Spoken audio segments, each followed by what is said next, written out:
I bought a motorcycle when I was 15. I still got it. Do you? Yep. Well, Oh, yeah. We both ride quite a One of the bit. bikes in there is it's been with us over 40 years. Over 40 years. For decades, Frank Fritz made a living digging through other people's forgotten garages. But after his death on September 30th, 2024, at the age of 60, people finally opened his garage. What they found inside left even seasoned collectors stunned. While fans across the country mourned the familiar face from American pickers, something very different was unfolding behind closed doors in Davenport, Iowa, in Savanna, Illinois, and even inside a sealed courtroom in Scott County, Iowa. Because what they uncovered inside was something no one expected to find. So what exactly was hidden inside Frank Fritz's garage, and why did it leave everyone speechless? Join us as we uncover the discovery that few people saw coming. The man who collected everything. Frank Fritz started collecting before he knew what collecting was. He grew up in Davenport, Iowa, in the same Quad Cities region that produced Mike Wolfe, and the two of them had been friends and picking companions since long before the History Channel existed. Before the cameras arrived, Fritz was a fire and safety inspector by trade, a job that gave him a precise eye for what did not belong and a structured mind for documentation that translated almost perfectly into the world of authentication and provenance. He knew how to look at something carefully and determine whether it was what it claimed to be. He had been trained to spot the thing that was slightly off. What Fritz collected with genuine obsession, above everything else, was motorcycles.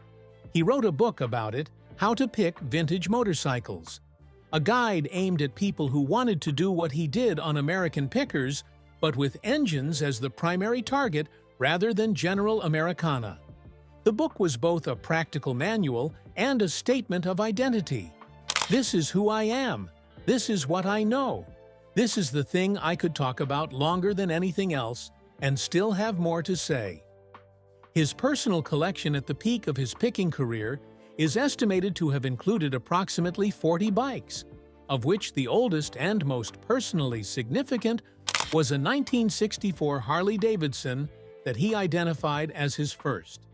That bike sat in his outbuildings in Davenport the way certain objects sit in certain people's collections, not for sale, not for display, not for any purpose, except the private satisfaction of owning the thing that started everything.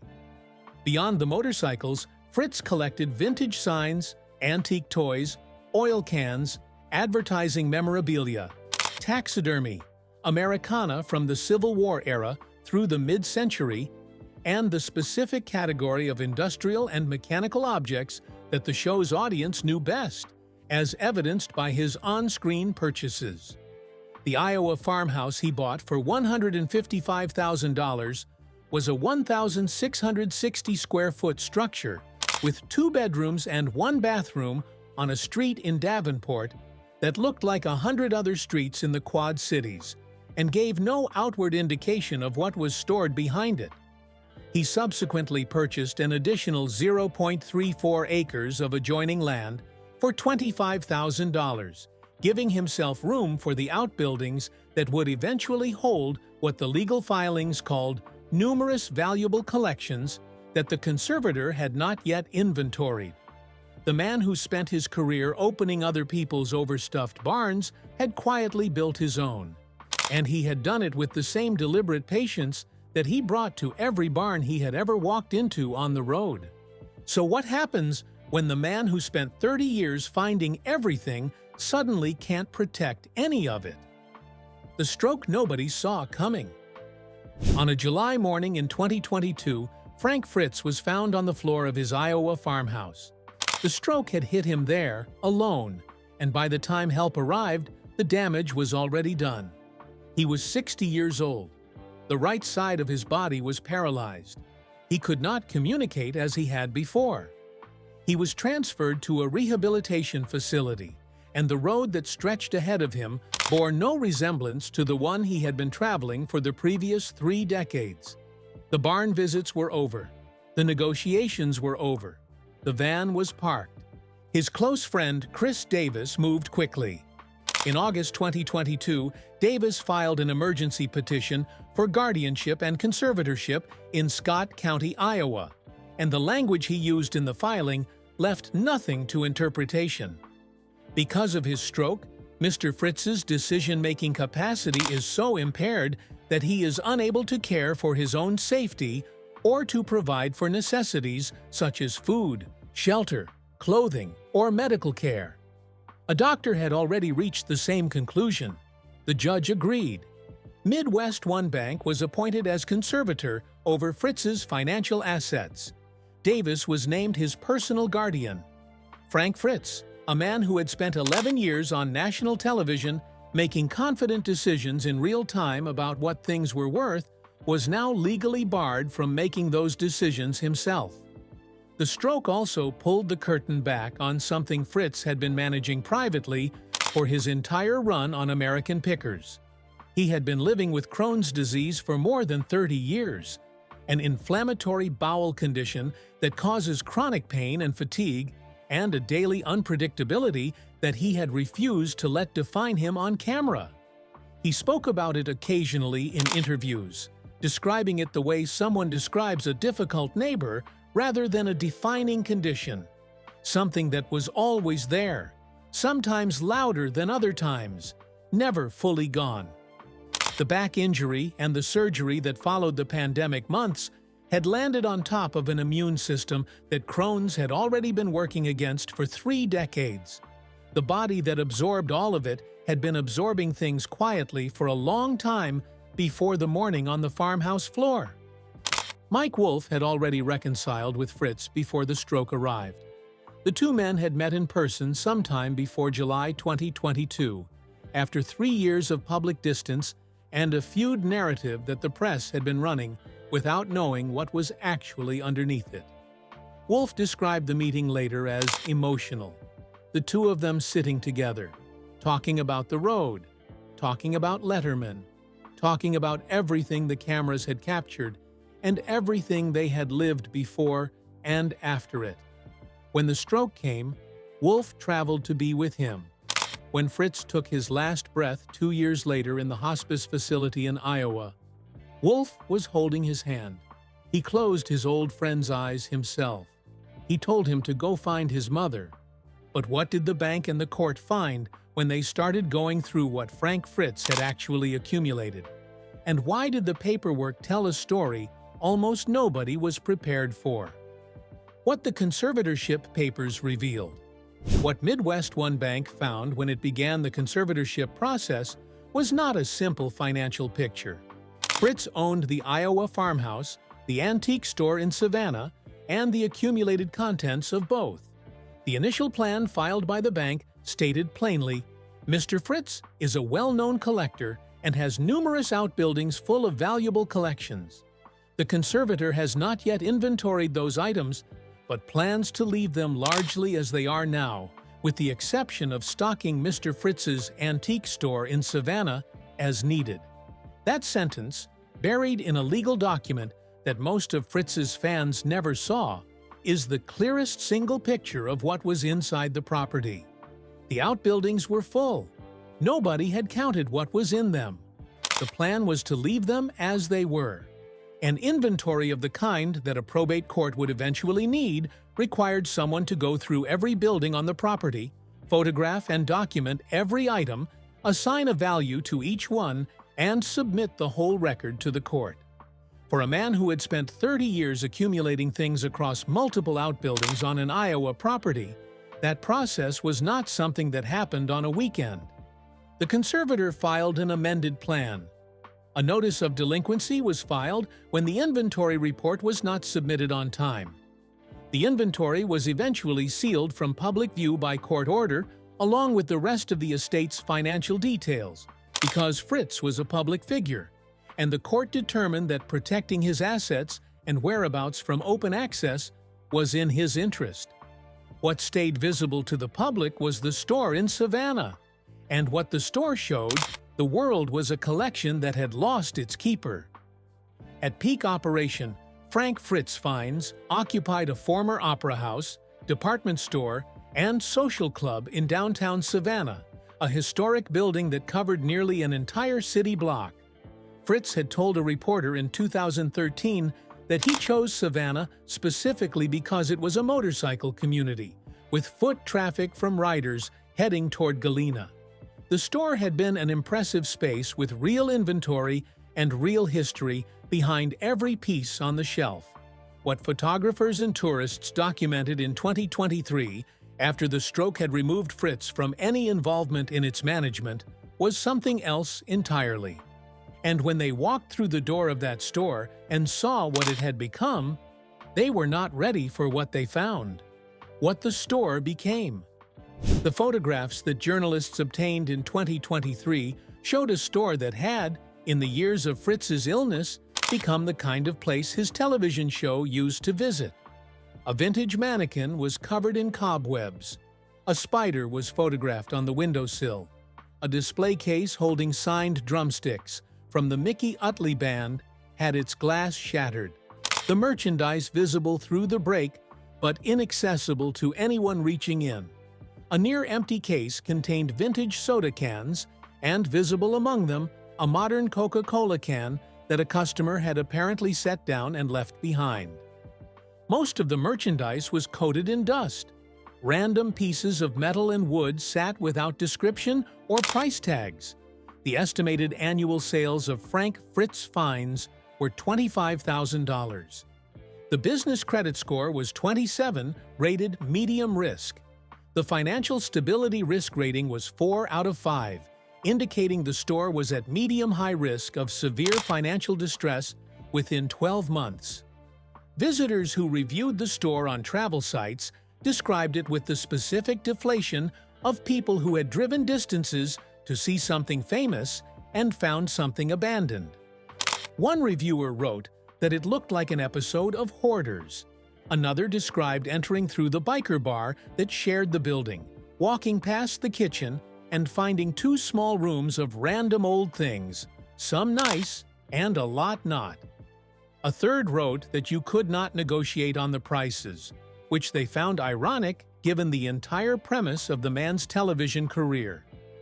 The store that Fritz had launched in a former opera house with genuine ambition had become, in his absence, a room behind a bar where the dust settled on things that nobody was coming in to move.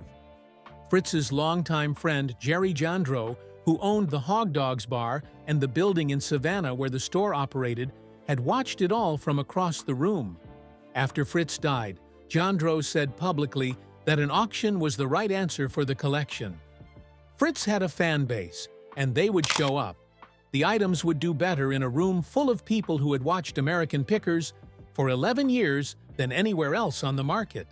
Some of the bikes would stay in the store, he said, displayed on a rack down the center of the building, representing Fritz to the visitors who were still coming to Savanna looking for a piece of what the show had meant to them. But the store was only the public-facing edge of what Fritz had accumulated.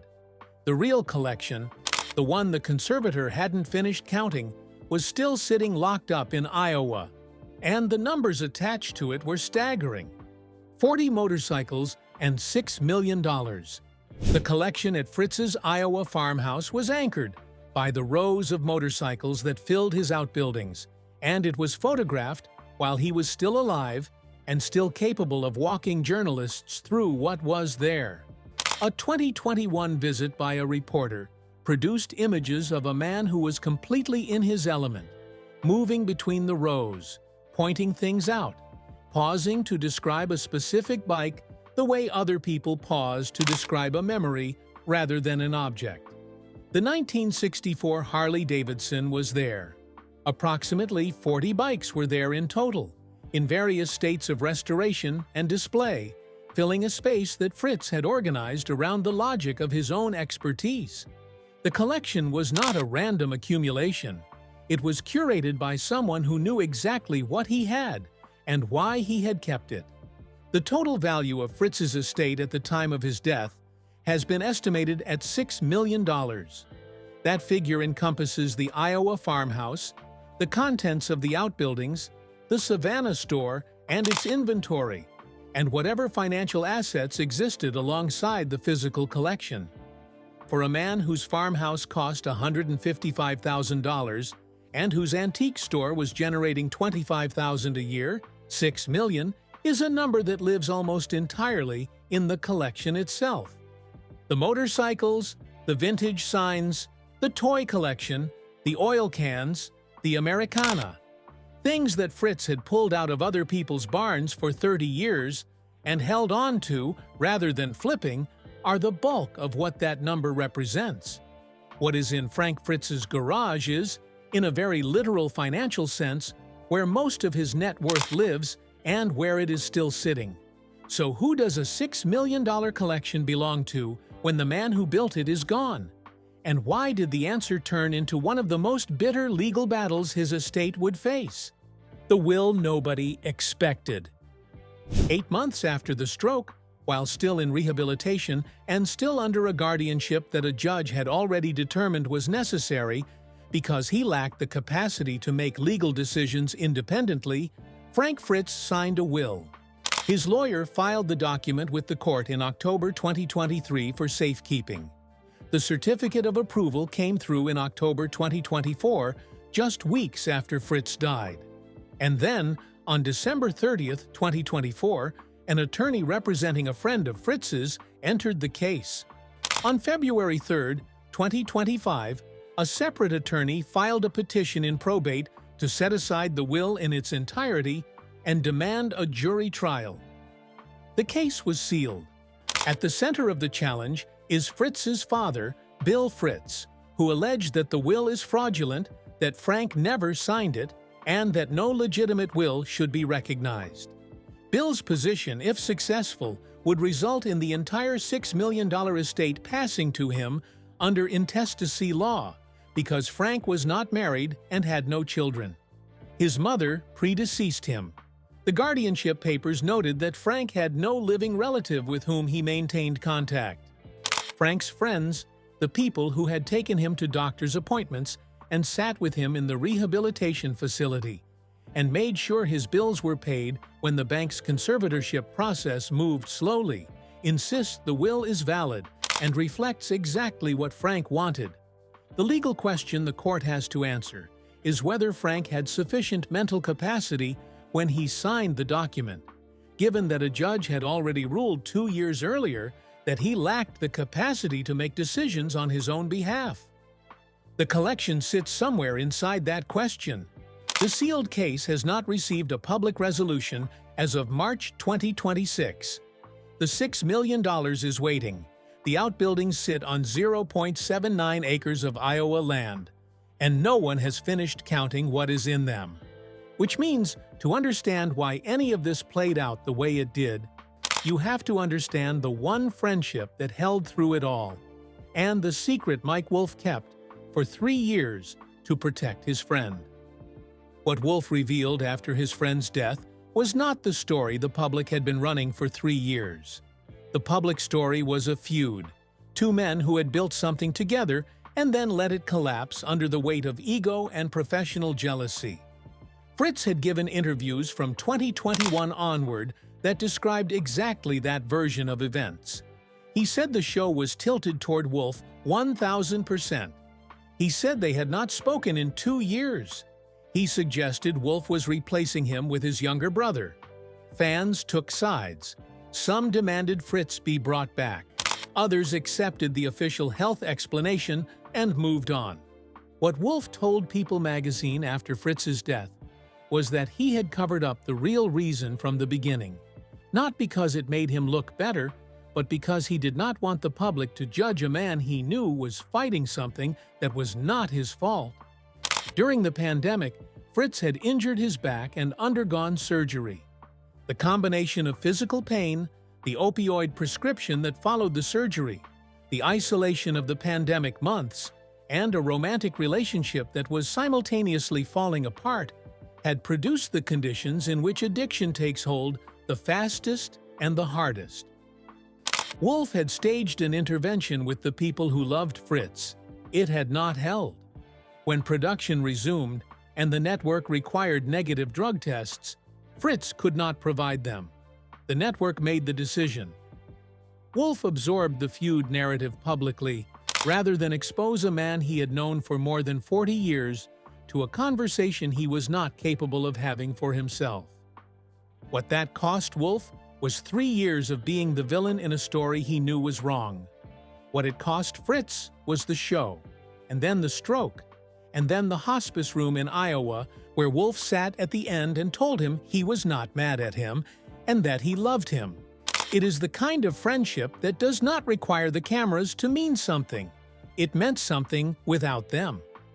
Now that everything has finally been uncovered, what part of Frank Fritz's collection surprised you the most? Share your thoughts with us in the comment section. Remember to like, share, and subscribe for more. Also, click the next video showing on your screen. You will enjoy it.